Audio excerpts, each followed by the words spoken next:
நீ என்றெடுக்கும் சுகமாக வாழ்ந்திருப்பாய். அப்படி இருந்தாலும் நீங்க மட்டும் வந்துருக்கீங்க, அம்மா அங்க போயிட்டாங்க. அம்மா பொம்மா பாத்தீங்களா? ஏய் பொண்ணே பொம்மா போயிறான் ஊர்ல. டேய் எதுக்கு ஏமாத்துற அப்படி?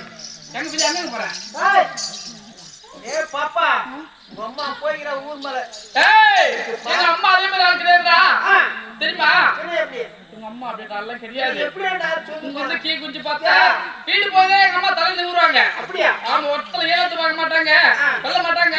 எங்க அம்மா அப்பேப்பட்ட அம்மா. அவங்க வயித்துல பிறந்த பொண்ணு. நான் அப்படியே பண்ணேன். அம்மா அடி வந்து தவம் இருந்து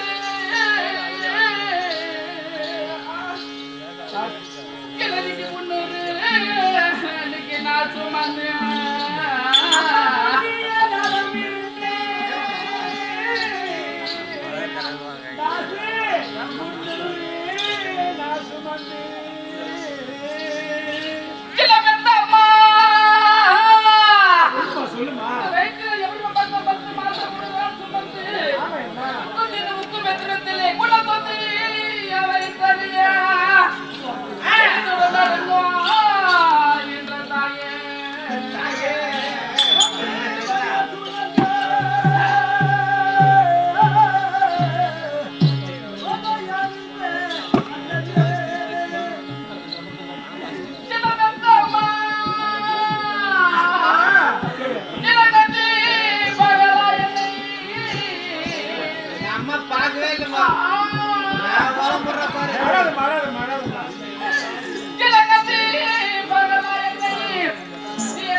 பெற்று யாதொரு குறையில்லாமல் சிறந்த கல்வி பெற்று நீடோடி வாழ்ந்திருப்பேன்.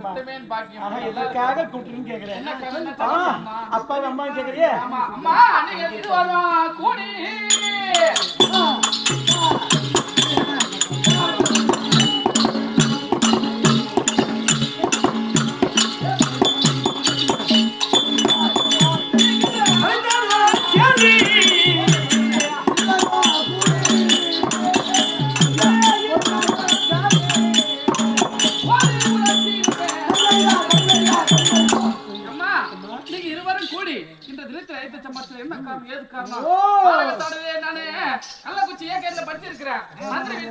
காரணம் ஏது காரணம் படுத்து கொண்டிருந்தவரை இருவரும் மறுபடி அழைச்சிட்டீங்க. ஆமா. அதானே? ஆமா. அம்மா டக்குனு உனக்கு காலேஜ் போனோம். திருமணம் செய்ய திரி பத்த வச்சுக்கிறேன் சரிக்கா? அதான் திரிய பத்த வச்சுக்கிறேன் திரி பத்த வச்சுக்கிறேன்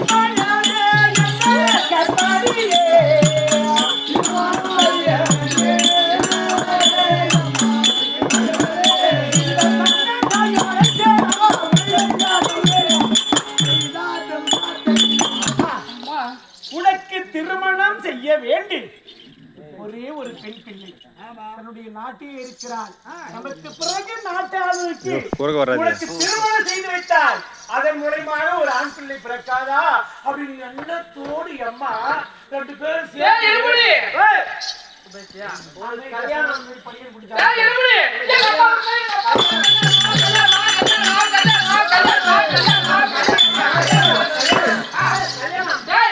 எங்க அப்பா வந்து எங்க அம்மா வந்து உங்க அப்பா மாவுக்கு ஒரு மாவுமா ஏய் குண்டானே அவங்களுக்கு தேடி கல்யாணம் எங்க அப்பா வந்து எங்க அம்மா வந்து 60 கல்யாணம் பண்ணா ஏய் அம்மா உனக்கு கல்யாணம் மாப்பிள்ளை யாரு தெரியுமா ஏய் அதாவது அவளை சொல்லி குடுறேன் கெட்ட ஓடிட்டா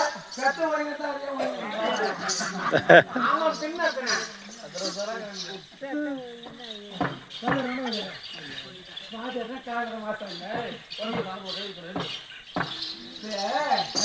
நான் ஒழுங்கா இருந்துட்டா ஒழுங்கா பத்தி வச்சுக்கிட்டேன். ஆமா அதனாலதான் எங்க அம்மா அம்மா அப்பாவுக்கு அறுபது கல்யாணம்ன்ற அப்ப கல்யாணம் திருமணம்